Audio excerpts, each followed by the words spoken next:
সাইয়্যিদাতুনা খাদিজা রাদিয়াল্লাহু তাআলা আনহা উপার্জন করেন নাই? আর বিশ্বনবীর তো তেমন কোনো উপার্জনই ছিল না।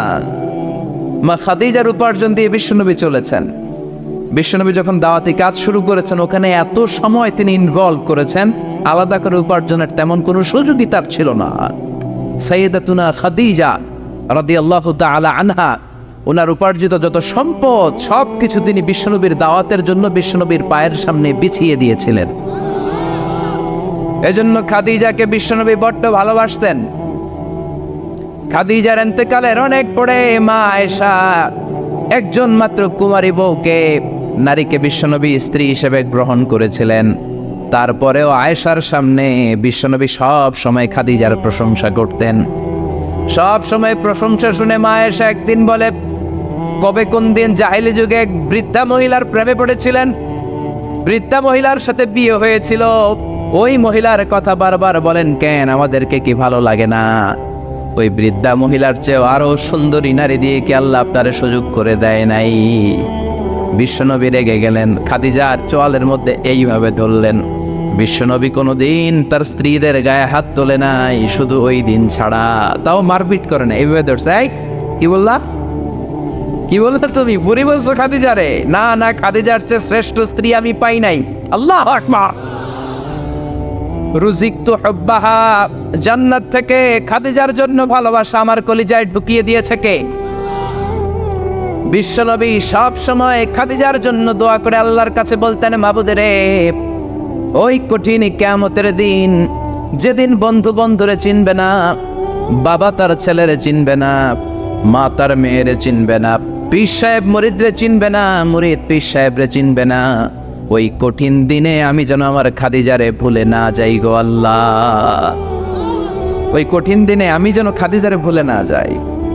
সাইয়্যিদাতুনা খাদিজা ইন্তেকাল করলেন। মক্কায় যারা গিয়েছেন, জাবালে হাজুন, শারে আল হাজুনের পাশে জাবালে হাজুন মাকবারায়ে মাআলা, যেটার সবাই ডাকে মুআল্লা, মুআল্লা কবরস্থান, বাঙালিরা বলে জান্নাতুল মুআল্লা। কি কয়? আসলে এটা জান্নাতুল মুআল্লা না, এটা মাকবারাতুল মুআল্লা বা মাকবারাতুল মুআল্লা। এটার জান্নাত বলা যাবে না, কারণ এটা কুরাইশদের কবরস্থান ছিল, অনেক কাফির মুশরিকদের কবর এটার ভেতর আছে, না জেনে বলে ফেলে জান্নাত। জাবালে হাজুনের পাশে সাইয়্যিদাতুনা খাদিজাকে কবর দিয়ে বিশ্বনবী দাঁড়িয়ে দাঁড়িয়ে কাঁদতে শুরু করলেন। সাইয়েদনা আবু বকর উমর বলে, ও নবী চলেন। কবর দেয়া হলো, দোয়া করা হলো, আর দাঁড়িয়ে রইলেন কেন? চলেন ঘরে ফিরে যাই।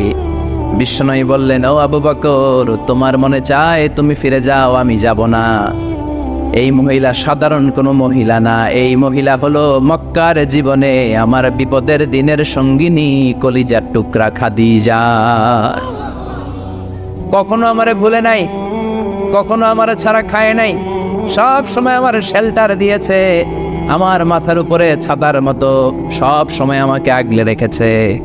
আমি দাঁড়িয়ে থাকবো, দেখি মুনকার নাকির খাদিজাকে কি প্রশ্ন করে। খাদিজার কবরের 3টা প্রশ্নের জবাব আমি নিজে দিয়ে তারপরে ঘরে ফিরে যাব রে আবু বকর। সাইয়েদনা আবু বকর কাঁদতে শুরু করলেন। সাইয়েদনা জিবরাইল চলে আসলেন, ডেকে বললেন, ও নবী, আপনার কলিজার টুকরা খাদিজাকে রেখেছেন, আপনার দায়িত্ব শেষ, বাকি দায়িত্ব কার? চলে যান, আবু বকর ওমরের সাথে ঘরে ফিরে যান। প্রশ্নের 3টা জবাব আপনার দেওয়ার দরকার নাই। কোনো কারণে যদি খাদিজা উত্তর দিতে নাও পারে, আরশের উপর থেকে আল্লাহ নিজেই প্রশ্নের জবাব দিয়ে দিবে। পাগল পাড়া ছিলেন বিশ্বনবী খাদিজার জন্য। এজন্য খাদিজার মতো নারী, বোন, মা আমাদের ঘরে থাক, আমরা চাই কি চাই না? যদি চাই তাহলে এই প্রতিষ্ঠানগুলোতে আমাদের মেয়েদেরকে পাঠাতে হবে। পাঠাতে রাজি আছেন তো? মায়েরা, বোনেরা, ইসলাম আপনাদেরকে উপার্জনের অধিকার দিয়েছে। আপনাদের মডেল খাদিজাতুল কুবরা তাহেরা, তিনি নিজে উপার্জন করেছেন। She was A business magnate, very famous business magnate in Mecca city. Mecca শহরের সবচাইতে সম্ভ্রান্ত বড় ব্যবসায়ী ছিলেন তিনি। এমনকি বিয়ের আগে বিশ্ব ইসলাম নিজে ওনার কর্মচারী হয়ে, ওনার স্টাফ হয়ে, ওনার কোম্পানির স্টাফ হয়ে জব করেছেন। সুবহানাল্লাহ পড়বেন না? তার মানে ইসলাম নারীকে ইবাদতের অধিকার দিয়েছে, ইসলাম নারীকে উপার্জনের অধিকার দিয়েছে, ইসলাম নারীকে ভালোবাসা ভালো আচরণ পাওয়ার অধিকার দিয়েছে। সুবহানাল্লাহ। ইসলাম বাবাকে বলেছে মেয়ের সাথে ভালো আচরণ করো, স্বামীকে বলেছে ভালো আচরণ করো, ভাইকে বলেছে ভালো আচরণ করো, তাদেরকে ভালো আচরণ পাওয়ার অধিকার দিয়েছে কে? ওয়াশিরুহুন্না বিল মা'রুফ, ভালো আচরণ করো। বাবাকে বলেছে ভালো আচরণ করো, জান্নাতকে গ্যারান্টি দিয়ে দিবে কে? স্বামীকে বলেছে ভালো আচরণ করো, স্ত্রী তোমার জন্য জান্নাত হয়ে যাবে। ভাইকে বলেছে ভালো আচরণ করো, জান্নাতের দরজা খুলে দিবে কে? তাহলে ইসলাম নারীকে দিয়েছে ইবাদতের অধিকার, ইসলাম নারীকে দিয়েছে উপার্জনের অধিকার, দিয়েছে জ্ঞানার্জনের অধিকার, আবার দিয়েছে বাবার সম্পদে উত্তরাধিকারের অধিকার। চিৎকার করে বলেন ঠিক কিনা? ইউসিকুমুল্লাহু ফি আওলাদিকুম লিয-যাকারি মিসলু হাযযিল উনসায়াইন। আল্লাহ ভার্ডিক্ট জারি করে দিলেন, খবরদার সম্পদের যখন বন্টন হবে, দুনিয়ার প্রতিটি বাবাকে আল্লাহ বললেন, ও দুনিয়ার বাবারা খবরদার, তোমাদের ছেলেদেরকে যতটুকু সম্পদ বুঝিয়ে দিবা তার অর্ধেক তোমার মেয়েদের হাতে পৌঁছে দিতে হবে। ঠিক কিনা? ছেলেদেরকে যদি 2 লাখ টাকা দেয়, মেয়েকে কয় লাখ? ছেলেকে 2টা ফ্ল্যাট দিলে মেয়েকে, কথা বুঝতে পেরেছেন? এরকম দেন তো আপনারা, না দোয়া করে দেন? কয় মা তোর বাইরে সব দিলাম, তোর লেগে দোয়া করে দিলাম। আছে না নাই? এরকম ডাকাইতে এলাকায় নাই? হ্যাঁ, এখানেও আছে। খবরদার, খবরদার। অনেক মা আছে ছেলের পাতে দেয় মুরগির রান, মায়ের পাতে দেয় মুরগির ঠ্যাং। আছে না নাই? দেখবেন ওই মা বাবার শেষ জীবন ছেলের বাড়িতে কাটে না, মেয়ের বাড়িতে কাটে। আছে না নাই? The nature has its own return. প্রকৃতির একটা নিজের রিটার্ন আছে, এটা রিটার্ন করবে। আপনি যা করেছেন, আপনি এখন বৌমা, শাশুড়ির ভাল লাগে না, আর আপনি যেই বৌমা পাবেন সর্বনাশ, শয়তান দেখেও বেশ কি মান। ঠিক কিনা? আপনি যদি শাশুড়ির সাথে ভালো আচরণ করেন, শাশুড়িকে মায়ের মতো মনে করেন, আপনার ছেলের বউটা হবে সোনার টুকরা, আপনারে আদর করবে, সোহাগ করবে, যত্ন করবে, নিজের মায়ের মতো বুকে আগলে রাখবে। Because the nature has its own return. প্রকৃতির একটা খেলা আছে, আল্লাহ তো খেলেই, প্রকৃতিরও একটা খেলা আছে, টিট ফর ট্যাট। আপনি যেমনটি করবেন ঠিক তেমনটি পাবেন। ঠিক কিনা? এজন্য নারীদেরকে যেন আমরা অধিকার থেকে বঞ্চিত না করি। নারীরা যদি শিক্ষিত হয়, ভালো থাকবে বাংলাদেশ। একমত? একমত সবাই? এই জন্য নারীদেরকে আমরা সুশিক্ষায়, ইসলামী শিক্ষায় শিক্ষিত করবো ইনশাআল্লাহ। পড়েন, আমাদের ছেলে মেয়েদেরকে এই প্রতিষ্ঠানে দিব। রাজি আছেন তো? সবাই রাজি? রাজি নাই কে কে হাত তোলেন। সবাই রাজি আছেন? আল্লাহ বোঝার তৌফিক দান করুক, আমরা পড়ি আমিন। আপনাদের কষ্ট হচ্ছে না তো? অনেক রাত হয়ে যাচ্ছে না তো? আমি আপনাদের খেদমতে ছোট্ট একটা আয়াত তেলাওয়াত করেছি। আসুন এই আয়াতের আলোকে কিছু কথা আমরা শুনবার চেষ্টা করি। এই আয়াতে আল্লাহ তাআলা বিশ্বনবীর সিগনিফিক্যান্স, ওনার ইম্পর্টেন্স, ওনার স্টেটাস আমাদের কাছে বর্ণনা করেছেন। রব্বুল আলামিন ইরশাদ করছেন, ওয়ামা আরসালনাকা ইল্লা রাহমাতাল লিল আলামিন। মুখস্থ আছে না সবার? পড়েন, ওয়ামা আরসালনাকা ইল্লা রাহমাতাল লিল আলামিন। I have sent you as a mercy, as a rahmah, as a blessings for the whole world. Allahu Akbar.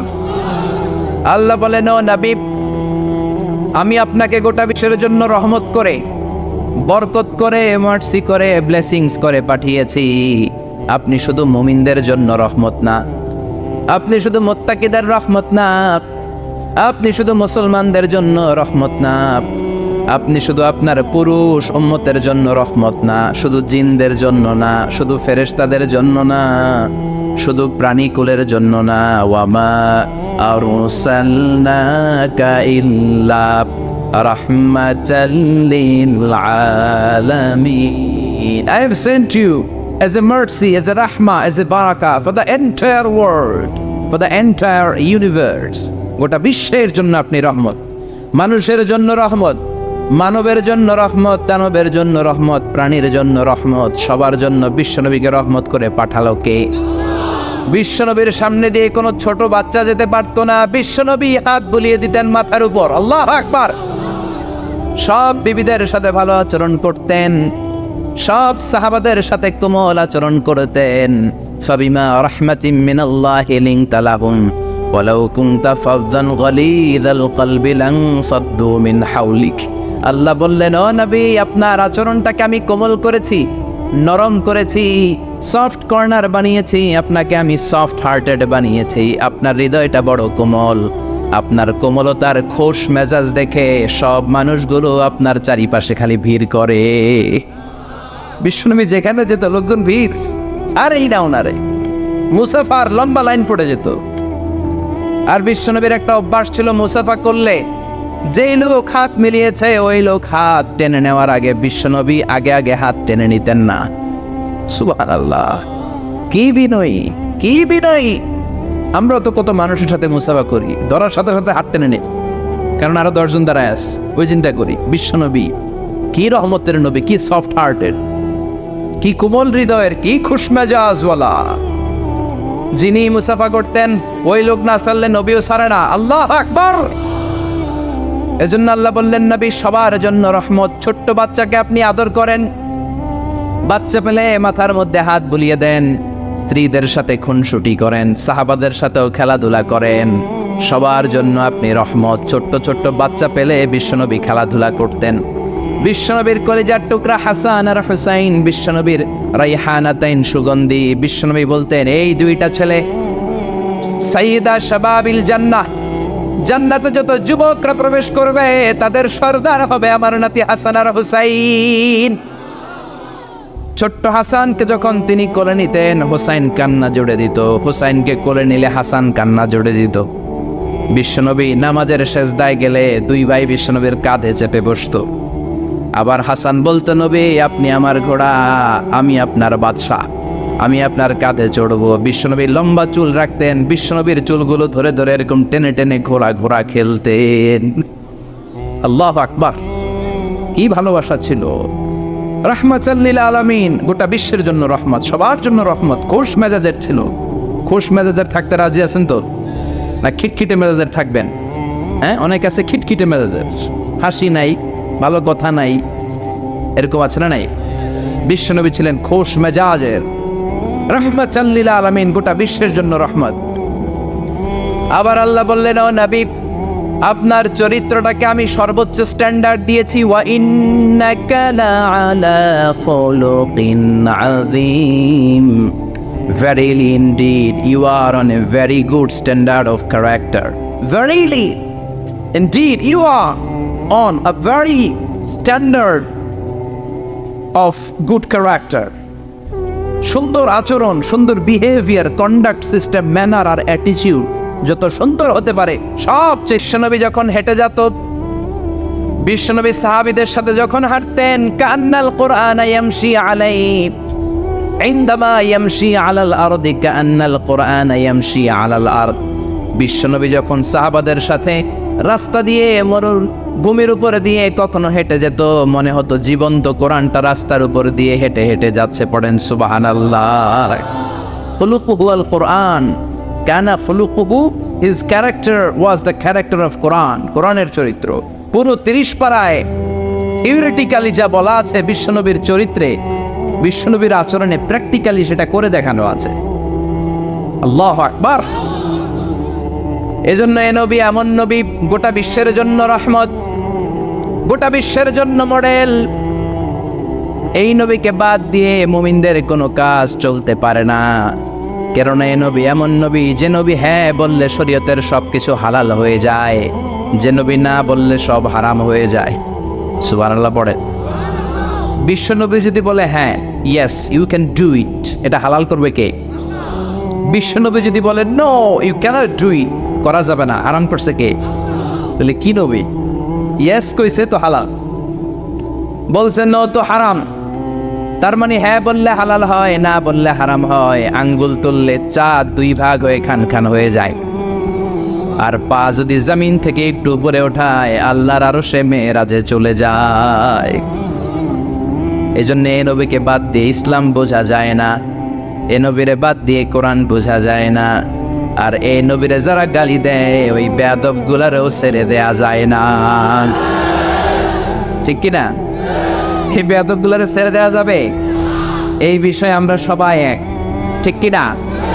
তাবলীগ, জামাত ইসলাম, হেফাজতে ইসলাম, কওমি, আলিয়া কোনো কথা নাই। বিশ্বনবীর বিরুদ্ধে কথা বলবে ওর 14 গোষ্ঠী উদ্ধার করে ছাড়া হবে, কোন ঠিক কিনা?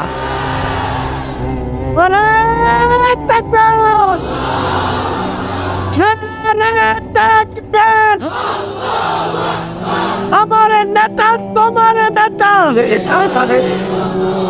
বিশ্বনবী মুস্তাফা। বিশ্বনবীর জন্য স্লোগানকে আল্লাহ তুমি কবুল করো। বিশ্বনবীর ভালোবাসার জন্য আমরা অন্তরে রাখতে পারি, তুমি তৌফিক দাও। এজন্য বিশ্বনবীর জায়গাটা বড় সেনসিটিভ জায়গা। এজন্যে ওরা মাঝে মাঝে ওখানে হিট করে দেখতে চায় আমরা জেগে আছি না মরে গেছি। আমরা মরি নাই। বিশ্বনবীর চরিত্রের ব্যাপারে উল্টাপাল্টা কথা বলা হলে এগুলোকে ছাড় দেওয়া হবে না। চিল্লায় বলেন ঠিক কিনা? এ ব্যাপারে আমরা সবাই একমত। এ ব্যাপারে দলাদলি নাই। সব ব্যাপারে দলাদলি থাকলেও আমরা নবীর ব্যাপারে এক, চিৎকার করে বলেন ঠিক কিনা? এ নবী এমন নবী, এ নবীরে বাদ দিলে নামাজ বোঝা যায় না। কারণ কেমন করে নামাজ পড়তে হয় কেউ আমাদেরকে শিখায় নাই এই নবী ছাড়া, ঠিক কিনা? এজন্য বিশ্বনবী বলেছেন সল্লু কামা রাআইতুমুনি উসাল্লি, আমি নবীরে যেমনি নামাজ পড়তে দেখো তেমনি নামাজ পড়ো, ঠিক কিনা? নবী যেমনি নামাজ পড়ে তেমনি না পড়ে অন্য পদ্ধতিতে পড়লে কবুল হবে নাকি? মাগরিবের সালাত বিশ্বনবী 3 রাকাত ফরজ পড়েছেন, আপনি 2 রাকাত পড়লে কবুল হবে নাকি? 4 রাকাত পড়লে, 5 রাকাত, 6 রাকাত, যা পড়েছেন তাই পড়তে হবে, ঠিক কিনা? এ নবী যেমন ভাবে রোজা রেখে দেখিয়েছেন ওইভাবে রোজা রাখলে কবুল করবে কে? এ নবী সকাল থেকে সন্ধ্যা পর্যন্ত রোজা রেখেছেন, আপনি সকাল থেকে রোজা রেখে আসরের সময় ইফতার করলে কবুল হবে নাকি? কারণ নবীর শিখানো পদ্ধতিতে হয় নাই। এই নবী যেইভাবে হজ করে আমাদেরকে দেখিয়ে গিয়েছেন এইভাবে হজ করাকে ফরজ করেছে কে? এর অন্য সিস্টেমে করলে হবে? বিশ্বনবী সারা জীবনে 4টা উমরা করেছেন, কয়টা? 1টা হজ করছে, কয়টা? আর বলেছেন খুযু আন্নী মানাসিকাকুম, তোমাদের হজের পদ্ধতি আমার থেকে শিখে নাও, আমি যেমন করে হজ শিখালাম আমি এইভাবে করবা, কবুল করবে কে? আবার বিশ্বনবী যেইভাবে কোরবানি করেছেন ওইভাবে কোরবানিটাকেও আমাদের জন্য ওয়াজিব করেছে কে? তার মানে এই নবীরে বাদ দিলে নামাজ পাওয়া যায় না। এই নবীরে বাদ দিলে, নবী বাদ তো রোজা বাদ, এ সবই বাদ। নবী বাদ তো সবই বাদ, চিল্লায় এখন ঠিক কিনা? এজন্য এই নবীর জন্য আমাদের অন্তরে ভালোবাসা আছে না নাই?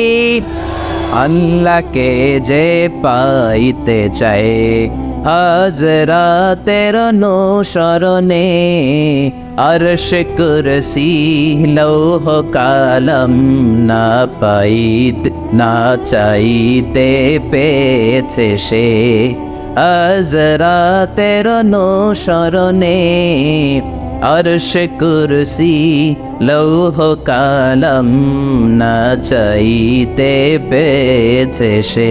পড়েন সুবহানাল্লাহ।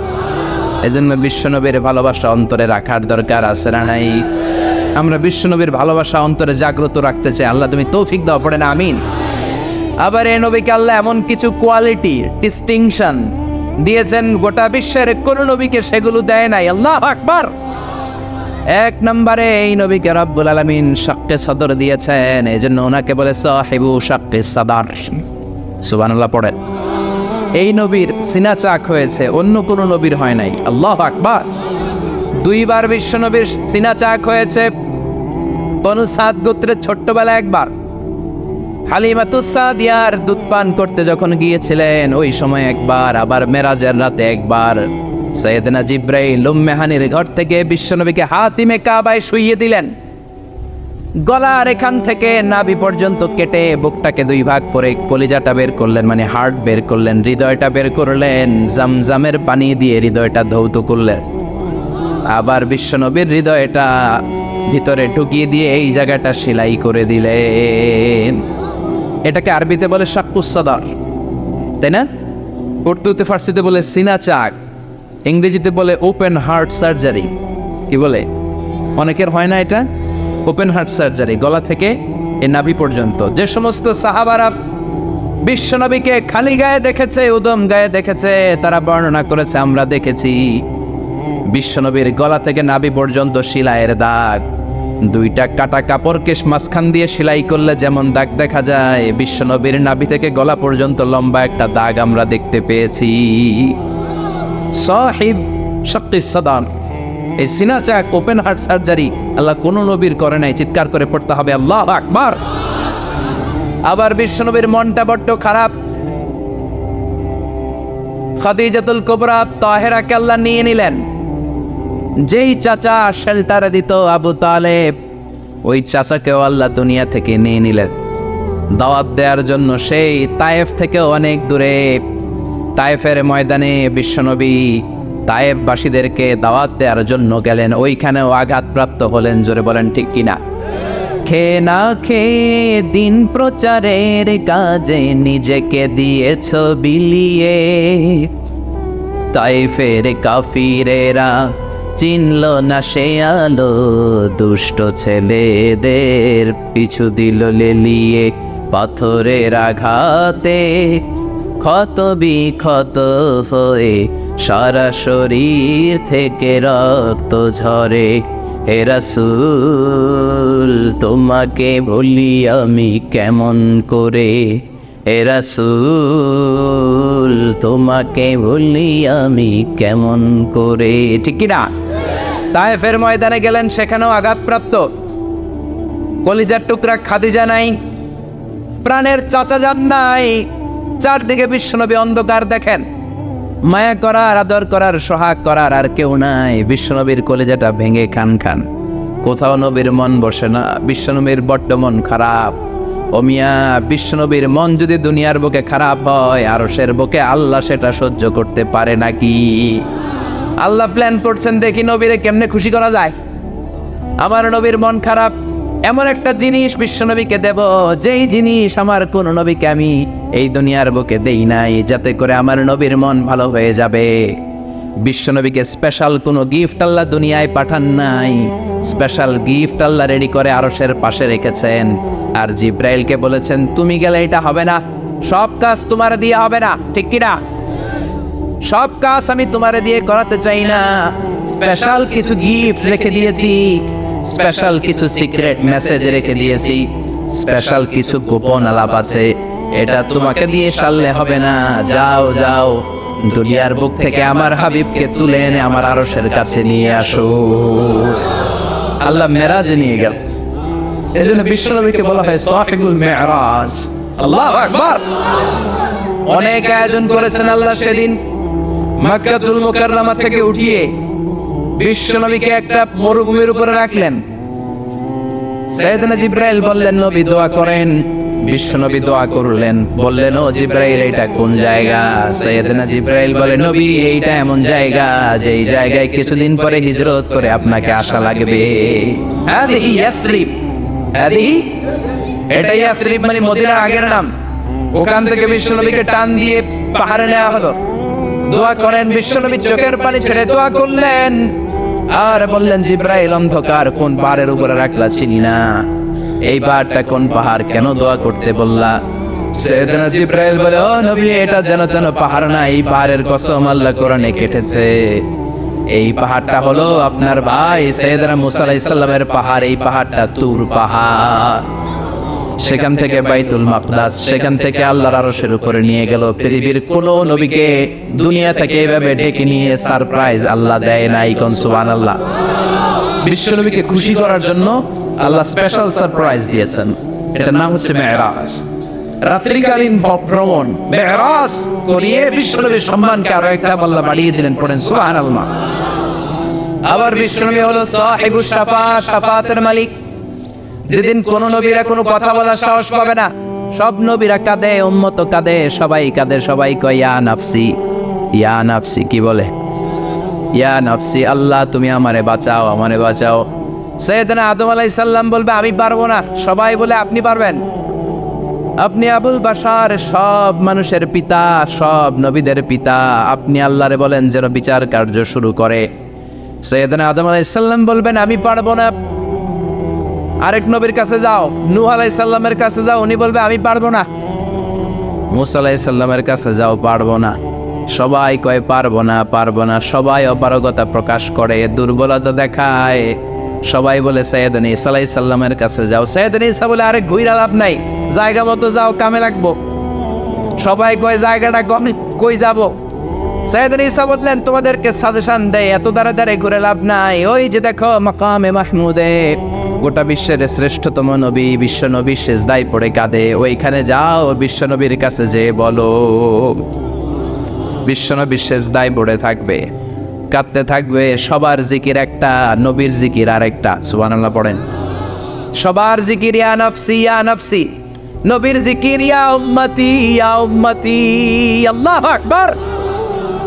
সবাই বলবে আল্লাহ আমারে বাঁচাও, উম্মত বলবে আমারে বাঁচাও, নবীও বলে আমারে বাঁচাও। শুধুমাত্র কেবলমাত্র একমাত্র কিয়ামতের ময়দানে বিশ্বনবী বলবেন রব্বি হাবলি উম্মতি, ও আল্লাহ আমার উম্মতকে বাঁচান। বিশ্বনবী কাঁদতেই থাকবেন, কাঁদতে কাঁদতে বেহুশ। আল্লাহর সহ্য করতে পারবেন না, বলবেন ও নবীর ফারা আসাক, মাথা উঠান। আর কাঁদবেন না, আমি পারি না। আল্লাহু আকবার। ইরফা রাসাক, মাথা উঠান। সাল তুতা, চান, যা চাবেন তাই দেব। যার জন্য সুপারিশ করবেন তারই জান্নাতে ঢুকায় দেব। সাল তুতা ওয়াশফা তুশাফা, যার জন্য সুপারিশ করবেন টিকিট দিয়ে দেব। বিশ্বনবী বলেন লিকুল্লি নবীন দাওয়া মুস্তাজাবা। এই দুনিয়াতে রব্বুল আলামিন সব নবীদেরকে একটা স্পেশাল দোয়া দিয়েছেন, ওই দোয়াটা করলেই কবুল হয়ে যাবে। ওইটার নাম কবুল হওয়ার দোয়া। নবী যা চাইবে আল্লাহ তাই দিবে, কিন্তু দোয়া বেশি করা যাবে না, চাওয়া যাবে একবার। কয়বার? দাও বিহা। দুনিয়ার বুকে সব নবীরা ওই দোয়াটা করে ফেলেছে, স্পেশাল দাওয়া মুস্তাজাবা, চাইলেই কবুল। কেউ এটা রেখে দেয় নাই, দুনিয়ার বুকে সব নবীরা ওই দোয়াটা করেছে। ওয়া ইন্নী আফতাবিউ দাওয়াতি শাফাআতান লি উম্মতি ইয়াউমাল কিয়ামা। আমার ওই দোয়াটা আমি দুনিয়ায় করি নাই, আমি বিপদে পড়েছি করি নাই, তায়েফের ময়দানে মার খেয়েছি করি নাই, উহুদের ময়দানে দাঁত ভেঙে টকটকে রক্ত উহুদের ময়দানকে লাল করে দিয়েছে করি নাই, খোদার জ্বালায় বেহুশ হয়ে পড়ে থাকতাম করি নাই, কোনো বিপদের দিন ওই দোয়া করি নাই। আজকে কিয়ামতের কঠিন মুসিবতের কালে আমার গুনাহগার উম্মতদেরকে শাফাত করে করে জান্নাতে ঢুকানোর জন্য দোয়াটা রেখে দিয়েছি। এই জন্যই নবীরে বলে সাহিবুস শাফাআহ, কোন নবী শাফাত করতে পারবে না বিশ্ব নবী ছাড়া। পড়েন সুবহানাল্লাহ। আবার এই নবীকে বলা হয় সাহিব মাকাম আল মাহমুদ। এই নবীকে আল্লাহ ওয়াসিলা দিবেন, আতি মুহাম্মাদিল ওয়াসিলাতা ওয়াল ফাদিলা ওয়াবআসু মাকামান মাহমুদা আল্লাযী ওয়া'আদতাহু ইয়া রাব। ও আল্লাহ, নবীকে আপনি মাকামে মাহমুদ দিবেন। মাকামে মাহমুদ এটা কোন জায়গা? কেউ বলে জান্নাতের জায়গা, কেউ বলে কিয়ামতের ময়দানে স্পেশাল জায়গা, কেউ বলে না জান্নাতেও না কিয়ামতেও না, আল্লাহর আরশের পাশে আসল জায়গা। আল্লাহর আরশের পাশে একটা বিশেষ জায়গায় আল্লাহ রাব্বুল আলামিন বিশ্বনবীকে বসার স্থান করে দিবেন। চিৎকার করে পড়েন সুবহানাল্লাহ।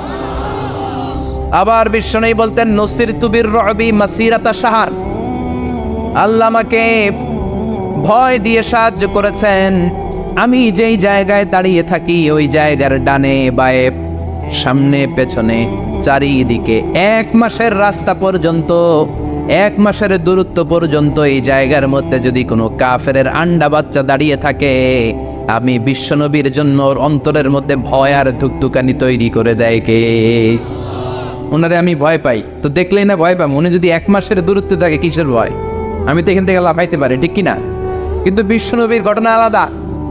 বিশ্বনবীর শত্রুরা 1 মাসের দূরত্বে থাকার পরেও বিশ্বনবীর ভয়ে ডায়রিয়া হয়ে যেত। সুবহানাল্লাহ পড়েন। এই ক্ষমতা আল্লাহ অন্য কোন নবীরে দেন নাই। আল্লাহু আকবার। আবার বিশ্বনবী বলতেন জুইলাত লিয়াল আরদু কুল্লুহা মসজিদান ওয়া তাহুরা, রব্বুল আলামিন গোটা বিশ্বের পুরো জমিনটারে আমার জন্য মসজিদ বানিয়েছে। আগের নবীদের সময়কালে মসজিদ ছাড়া নামাজ আদায় করা যেত না, কিন্তু আমরা মসজিদে পড়লেও কবুল হয়, মসজিদের বাইরে পড়লে মনে হয় কবুল হয় না। ঘরে বললে, জোরে বলেন, বাজারে, অফিসে, আদালতে, সিনেমা হলে, ওই যে সিনেমার মাঝখানে ব্রেক দেয় না, ওই সময় পড়ে ফেলামো নাকি? সিনেমায় যাওয়া যাবে, দেখা যাবে? নজরের হেফাজত করাকে ফরজ করে দিয়েছে কে? আগের নবীর উম্মতেরা মসজিদে না যে নামাজ আদায় করতে পারতো না, কিন্তু আমরা যেখানেই পড়ি কবুল করে কে? নৌকার মধ্যে পড়লে কবুল করবে কে? পানির মধ্যে পড়লে, বাতাসে পড়লে, প্লেনে পড়লে। প্লেনে পড়েন না নামাজ? হ্যাঁ, প্লেনে হাজী সাহেবরা নামাজ পড়ে না? কি সুন্দর সিস্টেম আল্লাহ করে দিলেন। এই বিশ্বনবীর রহমতের জন্য, এই উম্মাতের জন্য আল্লাহ এত ফ্লেক্সিবিলিটি করে দিয়েছে, যেখানেই থাকেন না কেন সেজদা দিলেই কবুল করে নিবে কে? এজন্য আল্লাহ বললেন, গোলাম, বিশ্বনবীকে তোমাদের জন্য রহমত করে পাঠালাম। তোমাদের জীবনের এমন কোনো অঙ্গন নাই যেই অঙ্গনে বিশ্বনবীর কাছ থেকে তোমরা শিক্ষা নিতে পারবা না। বিশ্বনবীর সব জায়গা থেকে শিক্ষা নেওয়ার সুযোগ আছে না নাই? এজন্য বিশ্বনবী আমাদের মডেল। বিশ্বনবী আমাদের কি? আমাদের মডেল কে? আরো জোরে সবাই বলেন, আমাদের মডেল কে? নাকি শাহরুখ খান, আমির খান, সালমান খান, হিরো আলম? হ্যাঁ, আপনারাও চিনেন। নির্বাচনে খারাইছিল না, আবার এখন দৈমা গেছে। কি আজীব তামাশা! যার মনে চায় মনোনয়নপত্র ঠেলাঠেলি শুরু করে দেয়। মনে হয় যে এই দেশের কোনো মা বাপ নাই। আল্লাহ এগুলোর হেদায়েত দেয়, বোঝার তৌফিক দান করুক, আর জনগণদেরকে আল্লাহ আরো সচেতন বানায়। আরো গণসচেতনতা তৈরির দরকার আছে না নাই? আমাদেরকে ভুলভাল বুঝায় অনেক কিছু অনেকে করে ফেলে, কিন্তু আপনারা যদি শক্ত থাকেন কোনো উল্টাপাল্টা চলবে না। এখন ঠিক কিনা? কারণ এই দেশটাকে আমরা অনেক কষ্ট দিয়েছি। স্বাধীনতার পর থেকে এই দেশটারে আমরা শান্তি দিই নাই, খালি কিলাকিলি, টানাটানি, মারামারি, আছে না নাই? এজন্য আমরা কিলাকিলি চাই না, আমরা ঠেলাঠেলি চাই না, আমরা ঐক্য চাই। কি চাই? আমরা গোটা জাতির মধ্যে ঐক্য চাই। আমরা ঝগড়া বিভেদ ভুলে যেতে চাই। আমরা শান্তিপূর্ণভাবে এই বাংলাদেশে বসবাস করতে চাই, ঠিক কিনা? গোটা বিশ্বের কোথাও এরকম মারামারি হয় না, কোপাকুপি হয় না, কিন্তু দেশে আসলেই এগুলো শুরু, আছে না নাই? আল্লাহ আমাদেরকে সহি সমঝ দান করে, আমরা পড়ি আমিন। এজন্য বিশ্বনবী আমাদের মডেল। চিৎকার করে বলেন ঠিক কিনা? কিভাবে বিশ্বনবী আমাদের মডেল আমি আপনাদের সাথে শেয়ার করার চেষ্টা করব। আপনাদের মনোযোগ আছে না গেছে? আছে। 3টা কথা বলবো। কয়টা? এগুলো বাড়িতে নিয়ে যেতে হবে। রাজি আছেন তো? I always consider the person sitting in front of me my student. আমি সবসময় আমার সামনে যারা বসা থাকে এদেরকে ছাত্র মনে করি। ছোট বড় মুরব্বী হইল ছাত্র, আর যিনি এখানে বসবেন তিনি শিক্ষক। আমার আগে প্রিন্সিপাল হুজুর কথা বলছে, উনি আমাদের শিক্ষক। তার আগে হুজুর কইছে, হুজুর শিক্ষক। আমরা ছাত্র। কোরআনের ছাত্র হয়ে বাঁচলেও লাভ, মরলেও লাভ। হাতি মরলেও লাখ টাকা, চিল্লা এখন ঠিক কিনা? কোরআনের ছাত্র হয়ে আমরা মরতে চাই। রাজি আছেন তো? ইন্না আনজালনাহু ফি লাইলাতিল কদরি ওয়া মা আদরাকা মা লাইলাতুল কদর। নিশ্চয় রমজানের যেন কোনো দিনে কিংবা রাতে কোরআন নাযিল করি নাই। রমজানের 29টা রাত কিংবা 30টা রাতের মধ্যে সবচাইতে সেরা রাত লাইলাতুল কদরের রাতে কোরআন নাযিল করে কোরআনের মর্যাদা আমি সবচেয়ে বাড়িয়ে দিয়েছি, ঠিক কিনা? তার মানে আপনি যেই অ্যাঙ্গেলেই চিন্তা করেন, যেই অ্যানালাইসিসেই চিন্তা করেন, যেই বিচার বিশ্লেষণী শক্তি থেকেই আপনি চিন্তা করেন, সব দিক থেকে আল্লাহ তাআলা মহাবিশ্বের মহাবিশ্বয় মহাগ্রন্থ আল কোরআনের মর্যাদা বাড়িয়েছে না কমিয়েছে? বাড়িয়েছে না কমিয়েছে? আবার এই কিতাব এমন কিতাব, এই কিতাব পৃথিবীর সবচাইতে পাওয়ারফুল কিতাব। The resource of power in the world, the book of books, the most powerful book in the world. পৃথিবীর সবচেয়ে শক্তিধর কিতাব, ক্ষমতা পূর্ণ কিতাবের নাম হচ্ছে কোরআন শরীফ। এমন কিতাব ছিল এটা, এমন কিতাব যে কিতাব নাজিল হওয়ার পর বিশ্বনবী মুখস্থ করার জন্য পাগল হয়ে যেতেন। আল্লাহ বললেন, লা তুহাররিক বিহি লিসানাকা লিতা'জালা বিহি ইন্না আলাইনা জামাআহু ওয়া কুরআনা ফাইদা ক্বরানাহু ফাত্তাবি' কুরআনা। ও নবী, জিবরাইল যখন এই কোরআন নাযিল করে আপনি পাগল হয়ে যান কেন? এই কোরআনের তাফসীর আমরা মজায় মজায় শুনি। আমরা সবাই মুসলমান হয়েছি, ইসলাম আমরা গ্রহণ করি নাই। আমরা কি ইসলাম গ্রহণ করেছি নাকি? জোরে বলেন। আমরা বাপদাদার কাছ থেকে ইসলাম পেয়েছি। ইসলাম তো গ্রহণ করেছে আবু বকর, ইসলাম তো গ্রহণ করেছে ওমর, ঠিক না? তারা কোরআনের জন্য পাগলপাড়া ছিলেন। এমনকি বিশ্বনবী কোরআন রিসিভ করতে যে কত যে কষ্ট সহ্য করেছেন, বর্ণনা দিয়ে বর্ণনা শৈলীর মধ্যে সেটা আনা যাবে না। বিশ্বনবীর কাছে যখন কোরআন নাজিল হতো, জিব্রাইল কোরআনের 5টা 10টা আয়াত নাজিল করার পরে ওই কোরআন সিনার মধ্যে নেয়ার জন্য হেফজখানার ছাত্রের মতো পড়া শুরু করে দিতেন। আয়েশা ডাক দিলেও শুনতেন না, খাদিজা ডাকলেও শুনতেন না। যখন তিনি কোরআনকে ইয়াদ করতেন, কোরআনকে হেফজ করতেন, পাগলের মতো পড়তে পড়তে বিশ্বনবীর মুখের 2 দিক দিয়ে থুতু বের হয়ে যেত, সাদা বের হয়ে যেত। পাগলের মতো কোরআনকে মেমোরাইজ করার জন্য, হেফজ করার জন্য তিনি পাগল পড়া হয়ে যেতেন। আল্লাহ বিশ্বনবীর সান্ত্বনা দিলেন, ডেকে বললেন, বিশ্বনবী পাগলের মতো কোরআন পড়ার দরকার নাই, কোরআনে ইয়াদ করতে করতে পড়তে পড়তে মুখ দিয়ে ফেনা বের করার দরকার নাই। জিব্রাইল যখন আপনার কাছে কোরআন পড়ে যাবে, জিব্রাইলের পরে বিসমিল্লাহির রহমানির রহিম বলে আপনি কয়েকবার তেলাওয়াত করে ফেলেন, ওই কোরআনটাকে আপনার সিনার মধ্যে ঢুকিয়ে দেওয়ার দায়িত্ব আমি আল্লাহ নিজেই নিয়ে নিলাম। বিশ্বনবী পাগলের মতো রিসিভ করতেন। এত পাওয়ারফুল কিতাব হচ্ছে এটা, এত মর্যাদাপূর্ণ কিতাব, এত স্ট্যাটাস সবা কিতাব। এই কিতাবের আয়াতগুলো যখন বিশ্বনবীর উপর নাযিল হতো, বিশ্বনবী আয়াত রিসিভ করতে যেয়ে থেমে যেতেন, চেহারাটা লাল হয়ে যেত। মায়েশার বর্ণনা, শীতের প্রচন্ড শীতের রাতে হাত্তা ইয়াতাফাসসাদু আরাকান, হাত্তা ইয়াতাফাসসাদু জাবিনুহু আরাকান, শীতের রাতে, প্রচন্ড শীতের রাতে কোরআন যখন বিশ্বনবী রিসিভ করতে যেতেন, কোরআনের ভারে, কোরআনের পাওয়ারে বিশ্বনবী শীতের রাতেও ঘেমে ঘেমে একাকার হয়ে যেতেন। প্রচন্ড মাসের শীত, শীতের চোটে মানুষ কম্বল গায়ে দেয়, চাদর গায়ে দেয়। ওই রাতে যখন বিশ্বনবী কোরআনকে জিব্রাইল থেকে রিসিভ করতেন, কোরআনের ভারে, কোরআনের পাওয়ারে বিশ্বনবী ঘেমে ঘেমে দাড়িগুলো বেয়ে বেয়ে, চিবুক বেয়ে বেয়ে ঘাম ছড়তে শুরু করতো, চিৎকার করে পড়েন আল্লাহু আকবার। আবার বিশ্বনবী যখন কোরআন উপরে ছিলেন, ওটের উপরে বসে থাকতেন। ওই অবস্থায় যখন কোরআন নাজিল হতো, কোরআনের পানে বিশ্বনবীর গোড়াগুলো জামিনের মধ্যে বসে যেত, পড়েন সুবহানাল্লাহ। বিশ্বনবী আব্বা আর কসওয়া নামে 2টা ওট ব্যবহার করতেন। একটার নাম হচ্ছে আব্বা কিনা, আরেকটার নাম কসওয়া কিনা। এই কসওয়াটার উপর থাকা অবস্থায় অনেক কোরআনের আয়াত বিশ্বনবী রিসিভ করেছেন। উটের উপরে বসে থাকা অবস্থায় বিশ্বনবীর উপর যখন কোরআন নাজিল হতো, বিশ্বনবী সহ্য করতে পারতেন। বিশ্বনবীকে রব্বুল আলামিন ওই সহ্য ক্ষমতা দিয়ে দুনিয়ায় পাঠিয়েছেন, কিন্তু কোরআন তো এই ক্ষমতা নাই, উটের গায়ে তো অত শক্তি নাই। বিশ্বনবী সহ্য করতে পারতেন, ঘোড়া সহ্য করতে পারে নাই, উটগুলো সহ্য করতে পারে নাই। ঘোড়ার উপরে, উটের উপরে বসা অবস্থায় কোরআন নাজিল হলে মুহূর্তের মধ্যে ঘোড়াগুলো, উটগুলো জামিনের মধ্যে বসে যেত। আবার মাঝে মাঝে আদর করে বিশ্বনবী কিছু প্রিয় সাহাবীদের পায়ের মধ্যে মাথা রেখে ঘুমাতেন। সুবহানাল্লাহ পড়বেন না? সুবহানাল্লাহ। আবু বকরকে এত ভালোবাসতেন, বিশ্বনবীর হিজরতের সাথী আবু বকরের রানের মধ্যে মাথা রেখে বিশ্বনবী অনেকবারে ঘুমিয়েছেন। যায়েদ ইবনে সাবিতের পায়ের মধ্যে, রানের মধ্যে মাথা রেখে বিশ্বনবী ঘুমিয়েছেন। আবু বকর বলে, আমার পায়ের মধ্যে মাথা রেখে বিশ্বনবী ঘুমিয়েছেন। ঘুম থেকে তিনি উঠলেন, হঠাৎ দেখি বিশ্বনবীর মাথাটা 10 গুণ বেশি ওজনওয়ালা হয়ে গেল। বিশ্বনবী আমার সাথে কথা বলেন না, মৌমাছির ভনভন ভনভন শব্দের মতো আওয়াজ পেলাম। আমি আবু বকরের বসতে আর দেরি হইল না, মুহূর্তের মধ্যে কোরআনের আয়াত বিশ্বনবীর অন্তরের মধ্যে নাজিল করছে কে? কোরআনের পায়ে মাথা রেখে যখন বিশ্বনবী ঘুমাতেন, শুয়ে থাকতেন, ওই মুহূর্তে কোরআনের আয়াত নাজিল হলে আবু বকরের মনে হতো বিশ্বনবীর মাথার ভারে ওনার পাটা মনে হয় ফেটে চুরমার হয়ে যাবে। চিৎকার করে বলেন আল্লাহু আকবার।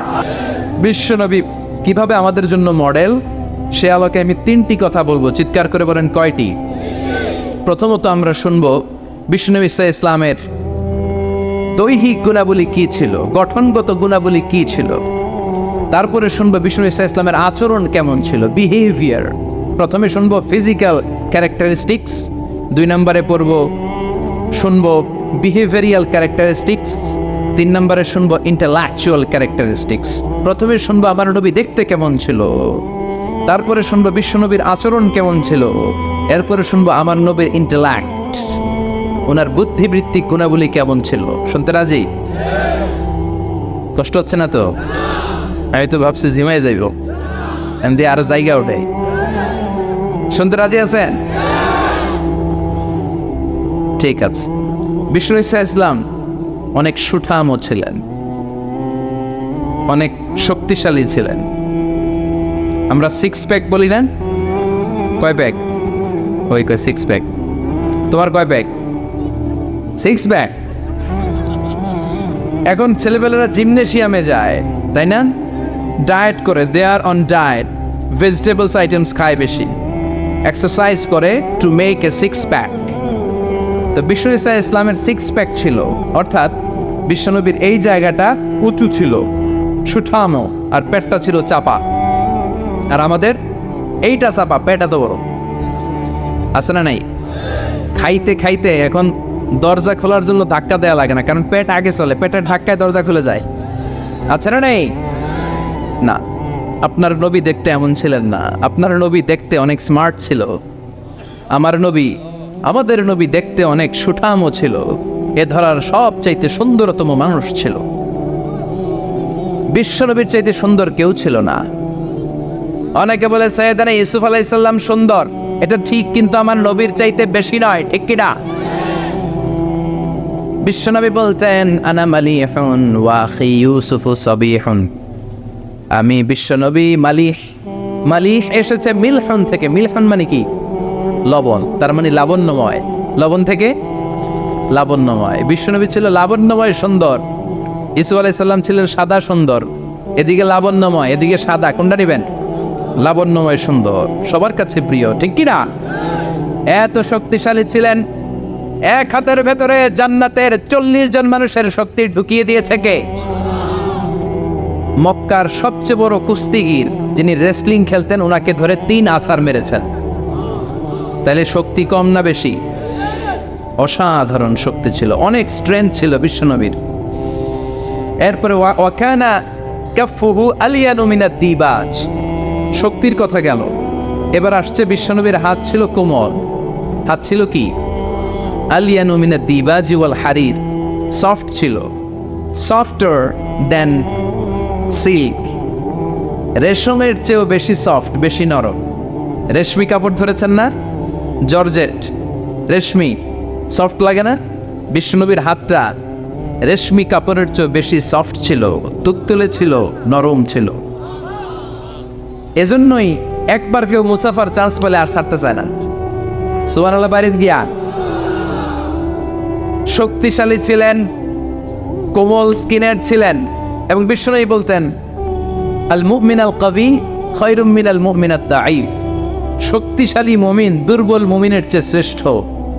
শক্তিশালী মুমিন দুর্বল মুমিনের চেয়ে আল্লাহর কাছে বেশি প্রিয়, ঠিক কি না? কারণ দুর্বল মুমিন খালি তাকবীর দিয়ে দাঁড়ায় থাকবে, বোমা ফাটলে দিবে দৌড়, আছে না নাই? সবল মুমিনগুলো সীসা ঢালা প্রাচীরের মতো পায়ের সাথে পা লাগিয়ে, হাতের সাথে হাত লাগিয়ে দাঁড়াবে। পিছন থেকে কেউ যদি নেতারে মারতে আসে, ওদেরকে মেরে নেতা পর্যন্ত পৌঁছতে পৌঁছতে 1 ঘন্টা লেগে যাবে, ঠিক কি না? এজন্য সুঠাম দেখি হওয়া, এটা সুন্নাত। ডায়েট করা, খাবার দাবার বুঝে শুনে খাওয়া, শরীরটাকে ফিট রাখা, অলওয়েজ কিপ ফিট, ফিট থাকার চেষ্টা করবেন, এটা কিন্তু সুন্নাত। বিশ্বনবী শিখিয়েছেন, সুবহানাল্লাহ পড়ে। তাহলে স্কিন কেমন ছিল জানলাম, রেশমের চেয়েও সফট। আর শক্তি কম না বেশি? এরপরে ওয়াকানা রাবাআতাম মিনাল কওম, মাঝারি আকৃতির লোক ছিলেন। লাইসা বিতাবিল ওয়ালা বিল কাসীর, খুব বেশি লম্বাও ছিলেন না, আবার খুব বেশি খাটোও ছিলেন না, মাঝামাঝি আকৃতির ছিলেন। পড়েন সুবহানাল্লাহ। খুব বেশি লম্বা হলে দেখতে সুন্দর লাগে না, ঠিক কি না? খুব লম্বা এমনি তাকানো লাগে, টুপি পরে যায়, ঠিক কি না? আর খাটো হইলে নিচের দিকে তাকায় থাকা লাগে। মাঝামাঝি আকৃতির ছিলেন, সুবহানাল্লাহ। আল্লাহ বলেন এত মহিমান্বিত কোরআন তোমাদের উপরে নাযিল করেছি।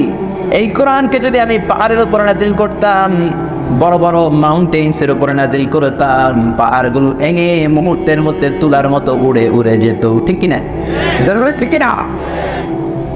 আল্লাহ বললেন লাউ আনসালনা هذا القرآن على جبل لرأيته خاشعا متصدعا من خشية الله وتلك الأمثال نضربها للناس لعلهم يتفكرون. পড়েন আল্লাহু আকবার।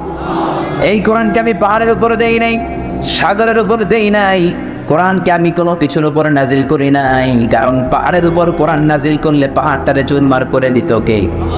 মুহূর্তে পাহাড় চুরমার হয়ে যেত। মুসা আলাইহিস সালামের উপর যে কিতাবটা নাজিল হয়েছে, কিতাবটার নাম কি? সবাই বলেন, আর জোরে বলেন কি নাম? এটা ইব্রানি ভাষায় লেখা ছিল, হিব্রু স্ক্রিপচার। রব্বুল আলামিন তাওরাতকে কাঠের মধ্যে লেখেন। তাওরাতের বিশেষ বৈশিষ্ট্য হলো রব্বুল আলামিন নিজ হাতে তাওরাত লিখে সাইয়েদনা মুসার উপরে নাজিল করেছেন। পড়েন সুবহান। কাঠের বড় বড় তক্তার উপরে তাওরাত কিতাব লিখে রব্বুল আলামিন তুর পাহাড়ে সাইয়েদনা মুসা আলাইহিস সালামকে ডেকে পাঠালেন। ডেকে বললেন, মুসা, এই যে তাওরাতের কিতাব আমি কাঠের ফলকে লিখে দিলাম, এর মধ্যে তোমাদের জন্য হেদায়েত আছে, বনি ইসরাইলের জন্য হেদায়েত আছে। যাও মুসা, নিয়ে যাও। কাঠের তক্তার মধ্যে লেখা তাওরাত নিয়ে বনি ইসরাইলের কাছে দাওয়াতি কাজ শুরু করে দাও। মুসা আলাইহিস সালাম ছিলেন অনেক শক্তিশালী পুরুষ। উনি ভাবলেন কাঠের তক্তাগুলো তো আমি একাই নিতে পারবো। উনি নেওয়ার জন্য কাঠের তক্তাগুলোতে হাত দিলেন। আল্লাহরে বললেন, আল্লাহ, আপনি যেমনটা বলেছেন ঠিক তেমনটা আমি কাঠের তক্তাগুলো কাঁধে করে নিয়ে যাব। সাইয়েদনা মুসা কাঠের তক্তাগুলো ধরলেন, এক মাথা ধরে তিনি টান দিলেন, কিন্তু নাড়াতে পারেন। সুবহানাল্লাহ বলবেন না? অবাক হয়ে যায়, কিরে মনে হয় এই জায়গায় বেশি ওজন, ওই দিক দিয়ে ধরি, ওই দিক দিয়ে ধরলে নাড়ানো যাবে। কাঠের তক্তার এই মাথা রেখে দিয়ে তাওরাত কিতাবের কাঠের তক্তার ওই মাথা দিয়ে ধরলেন। এবার ওই মাথা দিয়ে ধরেও কাঠের তক্তা নাড়ায়, কিন্তু তক্তা নড়ে না। বলেন সুবহানাল্লাহ। এবার ভাবলেন মাঝখান থেকে ট্রাই করলে মনে হয় উঠানো যাবে। এবার তিনি মাঝখানে কাঠের ফলকে লেখা তক্তার মধ্যে লেখা তাওরাত কিতাবের কাঠের তক্তার মাঝখান দিয়ে দুই হাত দিয়ে ধরলেন, কিন্তু তক্তা নড়ে না। আল্লাহু আকবার। কিয়া দীপ্তমশা বড় বড় কাঠের তক্তা সাইয়েদনা মুসা এক হাতে নিয়ে নেয়। মিশরের জামিনে সাইয়েদনা মুসার মতো এত শক্তিশালী পুরুষ কে দ্বিতীয়টা আছে নাকি? এত শক্তিশালী পুরুষ ছিলেন, এক থাপ্পড়ে ফেরাউনের বাবুর্চিকে দুনিয়া থেকে বিদায় করে ফেলেছে। রেগে গেলে ওনার মাথার চুল টুপি ভেদ করে, পাগড়ি ভেদ করে উপরের দিকে এরকম খারাপ হয়ে দাঁড়িয়ে যেত। ফেরাউনের বাবুর্চিকে থাপ্পড় মেরে যখন দুনিয়া থেকে তাড়িয়ে দিলেন, সবাই বলে, মুসা, এটা যেন তেন কোনো লোক নয়, ফেরাউনের নিজের বাবুর্চি। দৌড়াও, পালাও। সাইয়েদনা মুসা আলাইহিস সালাম বাঁচার জন্য দিলেন দৌড়। আল্লাহ বললেন, মুসা দৌড়াও। দৌড়াতে দৌড়াতে মিশরের বর্ডার শেষ করে সৌদির বর্ডারে ঢুকে গেলেন। পড়েন সুবহানাল্লাহ। ওখানে ঢুকে কিচ্ছু চিনা জায়গাটার নাম হচ্ছে মাদিয়ান। ওইটা আবার আরেক নবীর বর্ডার, শুআয়ব আলাইহিস সালামের বর্ডারে ঢুকে গেছে। জোরে পড়েন আল্লাহু আকবার। কাউরে চিনে না, পেটে প্রচন্ড ক্ষুধা। দৌড়াতে দৌড়াতে গায়ের মধ্যে শক্তি নাই, পেটে কোনো দানা পানি নাই। মাদাইন এলাকার মধ্যে ঢুকে দেখে দুইটা মেয়ে কাঁদে। কয়টা? মেয়েদেরকে জিজ্ঞেস করলো, ফামা খাতবুকুমা, কাঁদো কেন? এখানে বসে বসে গুনগুনিয়ে কাঁদো কেন? মেয়েটা বলে, তোমারে বলে লাভ কি, যাও মিয়া, আমার প্রয়োজনে আমি কাঁদি, তোমারে কেন বলবো? কেমন নবী ছিলেন, কেমন নবীর মেয়ে। পরপুরুষ দেখলে আমরা ঘেঁষিয়ে কথা বলি, কিন্তু শুআয়ব আলাইহিস সালামের মেয়ে মুসা নবীর সাথে কথা বলতে চায় নাই। সুবহানাল্লাহ। এজন্য খবরদার, মহিলা যারা আছেন, যাদের কানে আমার মাইকের আওয়াজ যায়, স্বামীর ফোন বেশি রিসিভ করার দরকার নাই। স্বামীর ফোন যদি কখনো রিসিভ করতে হয়, কেউ যদি বলে আপনার স্বামী কোথায়, বলবেন টয়লেটে আছে, কাট।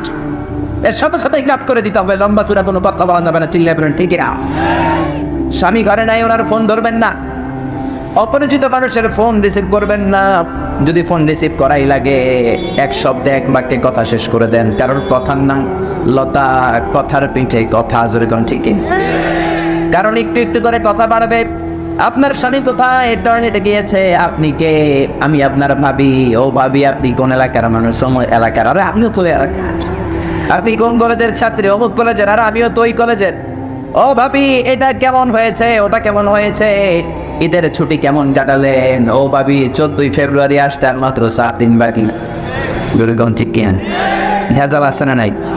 এভাবেই পরকীয়ার পথ, বাংলার জামিনের অনেক পুরুষেরা, মহিলারা এই ফোনের পথ ধরেই, ফোনালাপের পথ ধরেই পরকীয়ার পথটা ছিঁড়ে ফেলেছে। চিল্লায় ঠিক না?